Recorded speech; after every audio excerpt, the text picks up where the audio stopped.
People are suffering through the third severe flood in less than 2 weeks in Argentina's Santa Fe province. In total, they've had up to 800 millimeters of rain in a month in some parts, more than the region would normally get in a year. The rain began this morning around 6 o'clock and it rained all day. While some residents tried to clear their homes of the rising water, others got stuck on a national highway as traffic became blocked by the flood. The fire services stepped in to evacuate hundreds of people, some who'd been trapped in their homes, even as the fire station became inundated with water. For some people, the only solution was to strip off, get wet, and try to save their belongings.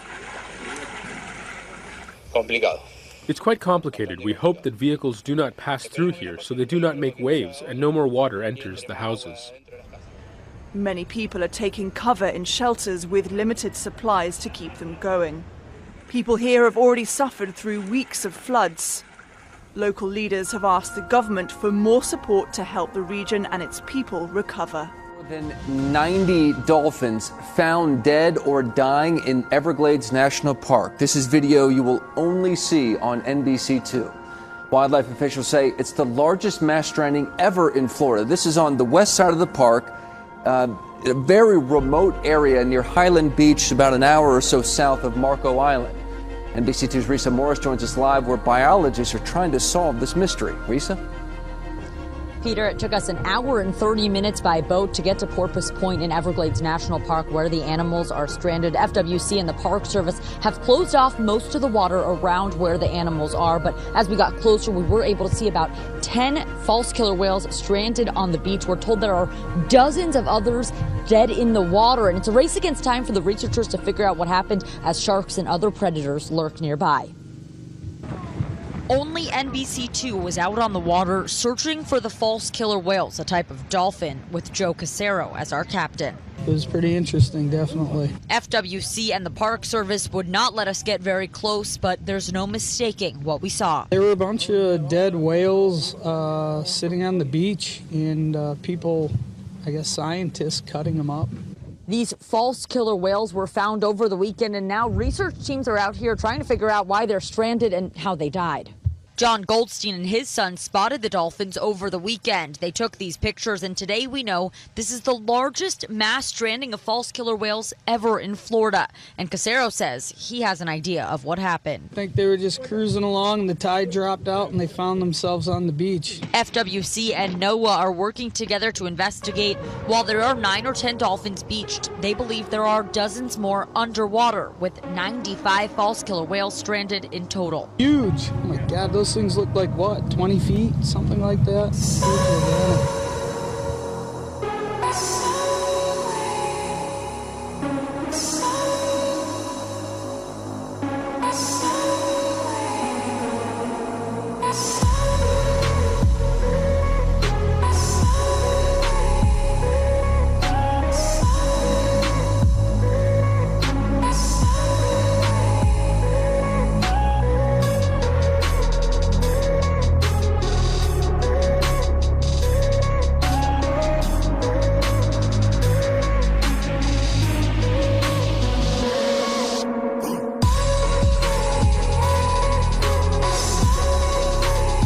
Parts of Oklahoma and Texas are recovering from a massive ice storm Monday that brought heavy rains, strong winds, and tornadoes. The deadly winter storm is expected to bring more ice and snow to the upper Midwest and Northeast. Millions could get hit with sleet and freezing rain, making driving dangerous. Weather warnings, watches, and advisories stretch across a dozen states. According to a study published Monday in the journal Proceedings of the National Academy of Sciences, one family of superbugs, known as CRE, may be spreading more widely than previously thought. Researchers say transmission of these bacteria person to person may be occurring without symptoms. Some illness-causing bugs don't disappear with the typical drugs, so patients are given last-resort antibiotics such as carbapenem. Even so, some nightmare bacteria continue to thrive even when given the strongest medicines. According to the CDC, CRE, which tend to spread in hospitals and long-term care facilities, cause an estimated 9,300 infections and 600 deaths each year in the United States. They are now on the rise. Some military families believe oil tanks below military housing in South Carolina caused cancer in their children. They say at least 13 children who lived on or near the Laurel Bay military housing community are sick with cancer. The Marine Corps is studying the potential contamination, and the tanks have since been removed. Laurel Bay is made up of more than 1,000 homes near the Marine Corps Air Station and Paris Island bases. Anna Werner is near that housing community in Beaufort, South Carolina. Anna, good morning. Good morning. This is one of the homes where one of those military families used to live. It's just a few miles from the Paris Island base. But some of the families who used to live in this area are now asking whether there could be a relationship between where they lived and their child's cancer, including one woman who took to the internet to alert others. So this is our daughter, Katie. She was 6 years old when this picture was taken. Amanda Watley's personal story has been viewed nearly 50,000 times on YouTube, describing how she nearly lost her daughter to leukemia. We are fairly confident that had we not taken her to the emergency room that night, that she would have died in her sleep. But hers wasn't the only case. 3 years earlier, the 4-year-old son of a friend, Melanie Stonici, also was diagnosed with leukemia. Both families had lived in Beaufort, South Carolina, in the vicinity of the Laurel Bay military housing complex. Their children born less than 2 months apart. What a coincidence it was for both of us who were pregnant at the same time. Our husbands were stationed in Paris Island at the same time. We had lived in the same area. So the two mothers did some research and soon learned there had been environmental contamination. Some tanks buried near those Laurel Bay homes used for heating oil had leaked. Online, the Marine Corps says when it started removing the tanks in 2007, it found some petroleum product had escaped. The Corps says it has taken steps to clean up the sites and that its soil gas tests so far are within acceptable limits. But Watley and Stonici fear a known carcinogen in heating oil, benzene, which can cause leukemia, may have made their children sick. They say 11 other families who live near the base also have children with cancer. And of 8 of those families reached by CBS News, 5 confirmed their children were diagnosed with leukemia. Pediatric oncologist Dr. Bang Fu treated Melanie Stonici's son, Roman. He says exposure to benzene can increase the risk of cancer. In recent years, there is accumulating evidence that it can also increase the risk of leukemia in children. The Marine Corps is now doing a study of potential health hazards at the base and at military housing and says our goal is to remain as transparent as possible throughout the process. These two moms say they support the military's efforts, but believe that study is taking too long. I could not, in good conscience, stand back knowing that other children are being diagnosed. Our husbands have sacrificed years of their life serving our country. At the minimum, they should feel safe to leave their families and homes that are safe.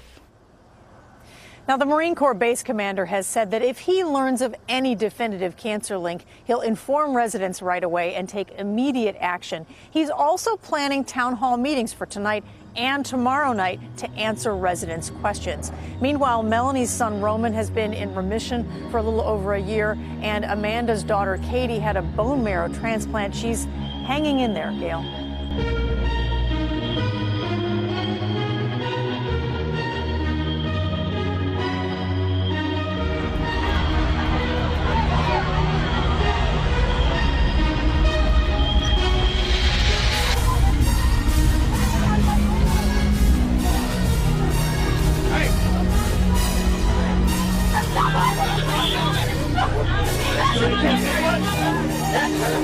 Rescue is not going to enter here.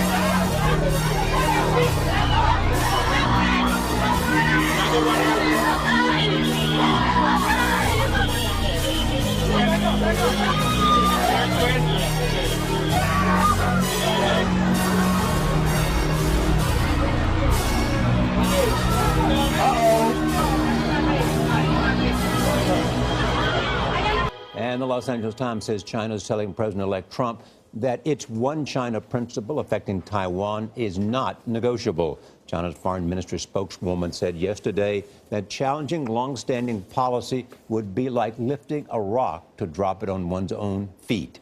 Adriana Diaz is in Taipei, Taiwan's capital, where signs of a conflict over the issue are easy to find. Adriana, good morning. Good morning. This island of 23 million people has been self-ruled since 1949, when China's former leaders were defeated by communist forces and fled here. But China says that Taiwan is still part of China. It's a non-negotiable that Donald Trump wants to negotiate. And caught in the middle is Taiwan. Something's missing far above Taipei's skyline. Tourists from mainland China. Over the last 6 months, mainland visitors at the Taipei 101 observation deck and the high-end shopping mall below have dropped by nearly 30%. And why do you think that was? Political reason, obviously. Michael Liu represents the skyscraper.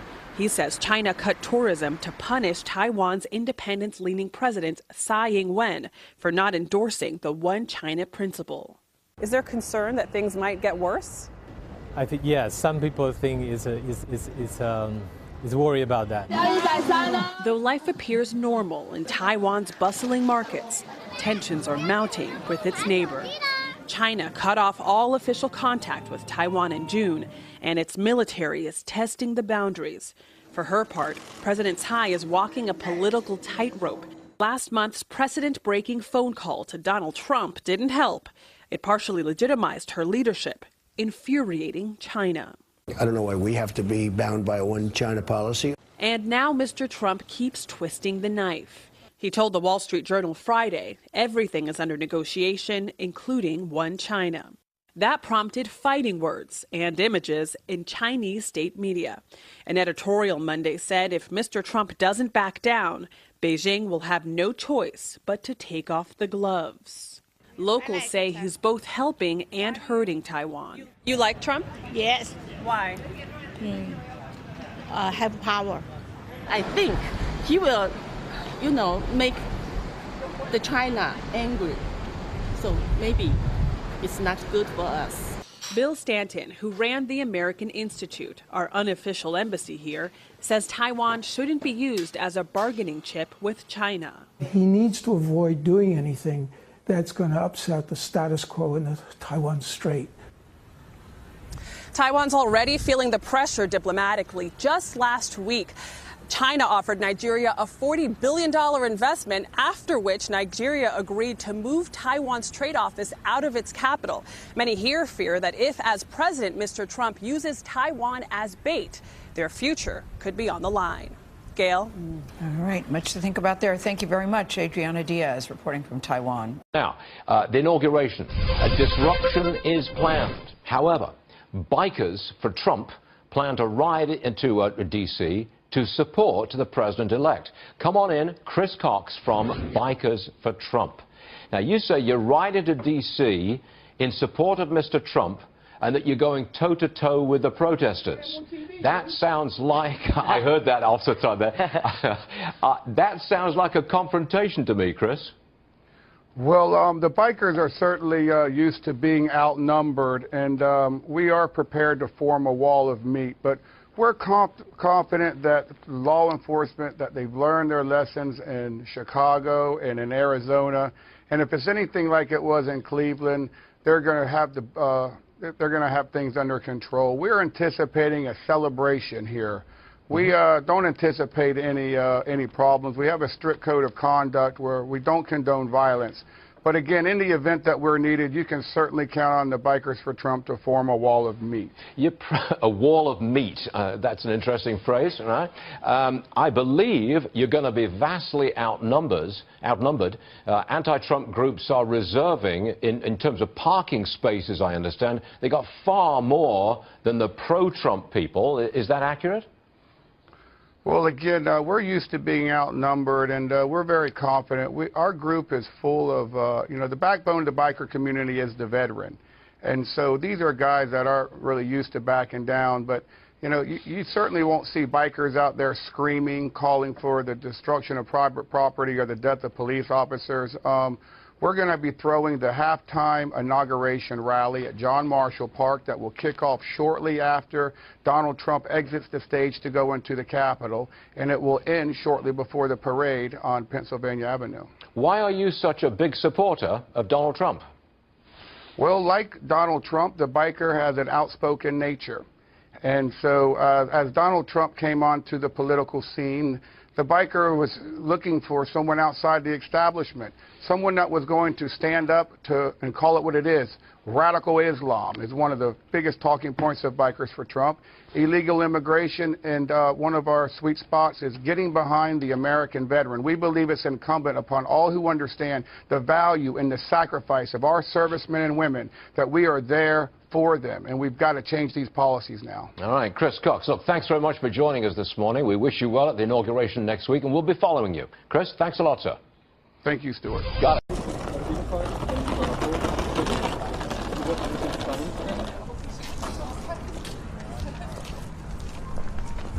Also ganz klein.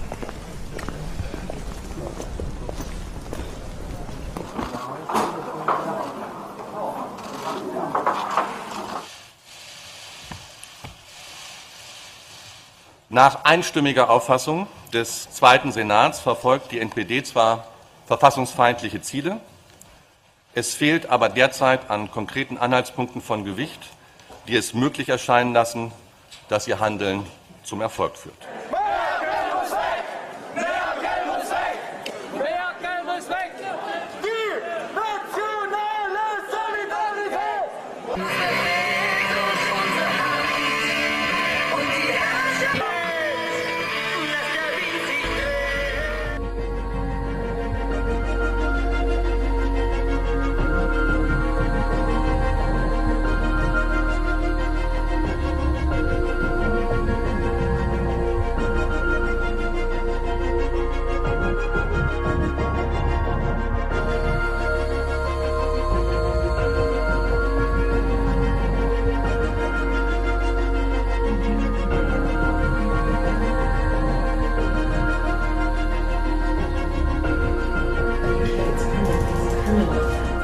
Government's looking at a person and saying, you look really suspicious to me. You visit suspicious community centers. You go to a specific mosque. And so I'm going to restrict your behavior because I think in the future you might commit a crime.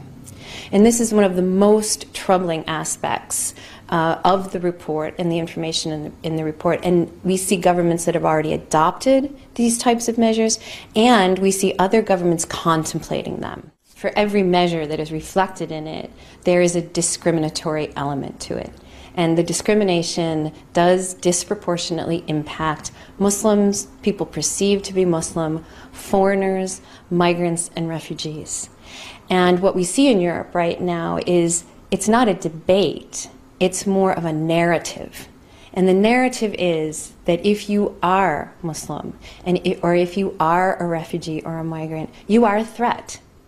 And what we're trying to say with this report is that the measures that have been implemented by governments contribute to that narrative. The police have identified the alleged attacker as Abdulgadir Musharrapov, born in Uzbekistan.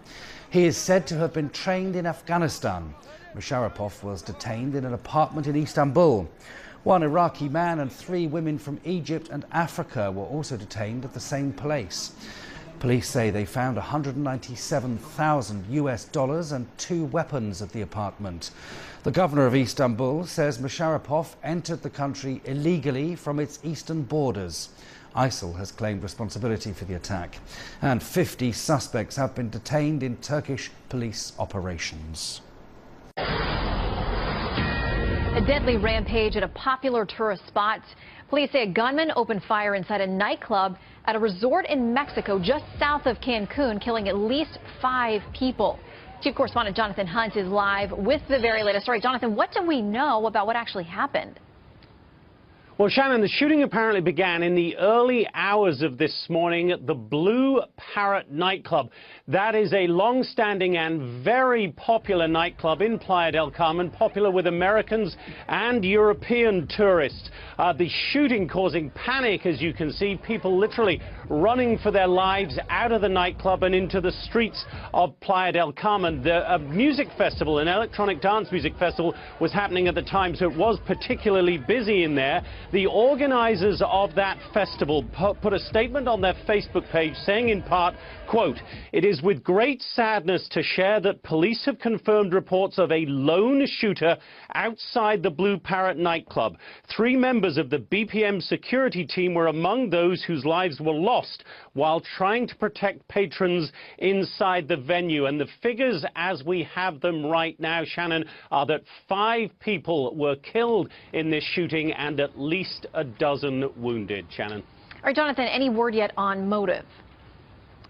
Nothing clear yet. Obviously, given the venue, Mexico, you start thinking about gang violence, you start thinking about drug cartel-inspired violence, but we don't know that for sure. And certainly Playa del Carmen, which is about 45 miles south of Cancun, has not been the scene of the sort of drug-related violence we've seen in other parts of Mexico.